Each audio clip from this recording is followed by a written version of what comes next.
Turning to election season that we are in, there's about 1.3 million registered independent voters in Pennsylvania who are unable to vote in the primary elections. And that is because Pennsylvania is a closed primary state. It means that only registered Democrats and Republicans vote in their party's primaries.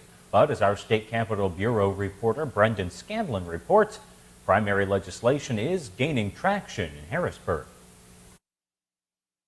This week, the House State Government Committee heard testimony from advocates and experts on open primaries. Bringing independence into the equation, I think, creates much more opportunity for bridging the partisan divide at both the legislative level and the community level. Advocates like John Opdyke say open primaries are crucial to ensure all voices are heard and that they can also increase turnout in general elections. Independent voters, if they're engaged early, if the candidates start communicating with them during the primary season, they're much more likely to turn out in the general election. The State Government Committee is considering House Bill 1369, open primary legislation sponsored by Representative Chris Quinn.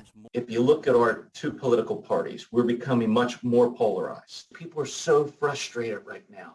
They're so frustrated with politics that they just want to walk away and throw up their hands.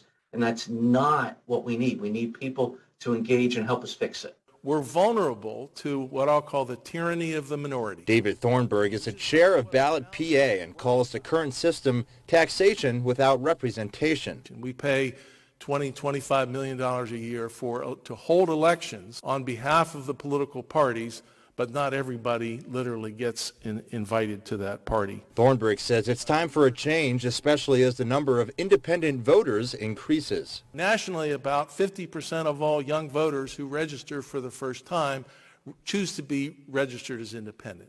Companion legislation to Representative Quinn's bill was introduced in the Senate by State Senator Dan Laughlin of Erie. Both bills await committee approval before they could reach the floor in their respective chambers for a full vote.